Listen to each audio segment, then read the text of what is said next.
അമേരിക്കയിൽ അന്യഗ്രഹ ജീവികൾക്ക് ഒരു ഒളിത്താവളമുള്ള വിവരം അറിയാമോ?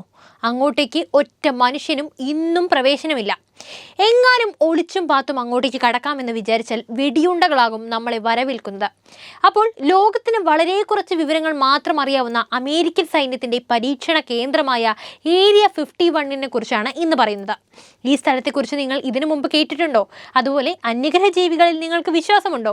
ഉണ്ടെങ്കിലും ഇല്ലെങ്കിലും തീർച്ചയായും കമന്റ് ചെയ്യൂ. അപ്പോൾ നേരെ വീഡിയോയിലേക്ക് പോകാം. ലാസ് വെഗാസിൽ നിന്ന് 120 മൈൽ, കൃത്യമായി പറഞ്ഞാൽ 200 കിലോമീറ്റർ വടക്ക് പടിഞ്ഞാറ് റേച്ചൽ ഹിക്കോ എന്നീ ചെറു പട്ടണങ്ങൾക്ക് സമീപമാണ് ഏരിയ 51 സ്ഥിതി ചെയ്യുന്നത്. ഏരിയ 51 എന്ന ഈ പേര് വരുന്നത് അറ്റോമിക് എനർജി കമ്മീഷൻ ഭൂപടങ്ങളിൽ അടിത്തറയിൽ ഉണ്ടായിരുന്ന പദവിയിൽ നിന്നാണെന്ന് തോന്നുന്നുണ്ട്. ഈ പേര് ജനങ്ങളുടെ മനസ്സിൽ പണ്ടേ ഒരു ചോദ്യചിഹ്നമായിരുന്നു. എങ്കിലും സൈന്യം ഈ പേരിനെ കുറിച്ച് ഒരു കാലം വരെ ഒരക്ഷരം പോലും മിണ്ടിയിരുന്നില്ല. 1955 മുതൽ സജീവമാണെങ്കിലും ഏരിയ 51 ഉണ്ടെന്ന് അമേരിക്ക ഔദ്യോഗികമായി സമ്മതിച്ചു തന്നത് 2013 മാത്രമാണ്. ഇന്ന് നല്ല അടിത്തറയും വിശാലമായ Nevada test and training range കോംപ്ലക്സും കൂടാതെ നെവാഡ നാഷണൽ സെക്യൂരിറ്റി സൈറ്റിന്റെ ഭാഗവുമാണ് ഇവിടം. CIA ഇതിന് ഗ്രൂം ലേക്ക് എന്നും ഹോമി എയർപോർട്ട് എന്നും വിളിക്കുന്നുണ്ട്. ഈ സൈറ്റിന്റെ ഉപഗ്രഹ ചിത്രങ്ങൾ നിയന്ത്രിച്ചിട്ടുണ്ട്. എന്നാലും 2018 മുതൽ നമ്മുടെ ഗൂഗിൾ മാപ്പിൽ ഇവിടം കാണാൻ സാധിക്കും. നെവാഡയിലൂടെ പോകുന്ന സ്റ്റേറ്റ് ഹൈവേ 375 നിന്നും ഉള്ളിലേക്ക് പോകുന്ന ഒരു മൺപാതയുണ്ട്. സാധാരണ യാത്രക്കാരും ശ്രദ്ധിക്കുക പോലും ചെയ്യാത്ത ഈ പാതയുടെ അവസാനത്തിലാണ് ഏരിയ 51ലേക്കുള്ള കവാടമുള്ളത്.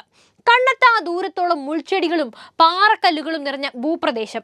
ഫോൺ റേഞ്ചില്ലാത്ത, GPS ലഭിക്കാത്ത, കിലോമീറ്ററുകൾക്കകലെ മാത്രം പെട്രോൾ പമ്പുകളുള്ള ഈ പ്രദേശത്തിലൂടെ ഏരിയ 51ലേക്ക് വഴി കാണിക്കുന്ന ബോർഡുകളൊന്നും കണ്ടെത്താനായെന്ന് വരില്ല.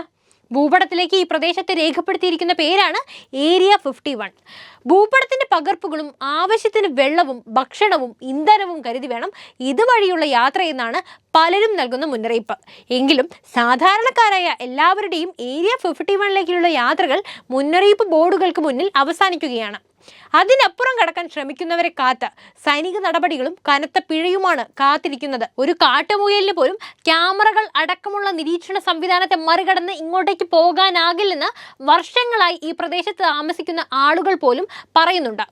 എന്തിനാണ് ഇത് നിർമ്മിച്ചത് എന്ന് ചോദിച്ചാൽ, US-ഉം സോവിയറ്റ് യൂണിയനും തമ്മിലുള്ള ശീതയുദ്ധ കാലത്ത് U-2 SR-71 ബ്ലാക്ക് ബേർഡ് നിരീക്ഷണ വിമാനങ്ങൾ ഉൾപ്പെടെയുള്ള വിമാനങ്ങളുടെ പരീക്ഷണ വികസന സൗകര്യമായിട്ടാണ് ഈ ഏരിയ 51 നിർമ്മിക്കുന്നത്.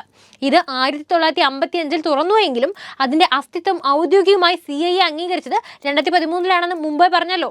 CIA വെളിപ്പെടുത്തലിന് ശേഷം 4 മാസത്തിന് ശേഷവും ഏരിയ 51 പരസ്യമായി പരാമർശിക്കുന്ന ആദ്യത്തെ US പ്രസിഡന്റ് ബരാക് ഒബാമ മാറി. ഇന്ന് ഇവിടെ എന്താണ് നടക്കുന്നതെന്ന് ചോദിച്ചാൽ, ഔദ്യോഗിക വിവരങ്ങൾ വിരളമാണെങ്കിലും അത്യാധുനിക വിമാനങ്ങൾ വികസിപ്പിക്കുന്നത് US സൈന്യം ഏരിയ 51 ഉപയോഗിക്കുന്നത് തുടരുന്നതായിട്ടാണ് വിശ്വസിക്കപ്പെടുന്നത്. ഏകദേശം 1500ഓളം ആളുകൾ അവിടെ ജോലി ചെയ്യുന്നുണ്ടെന്ന് വിശ്വസിക്കുന്നു. പലരും ലാസ് വെഗാസിൽ നിന്ന് ചാർട്ടർ ഫ്ലൈറ്റുകളിൽ യാത്ര ചെയ്യുകയാണ്.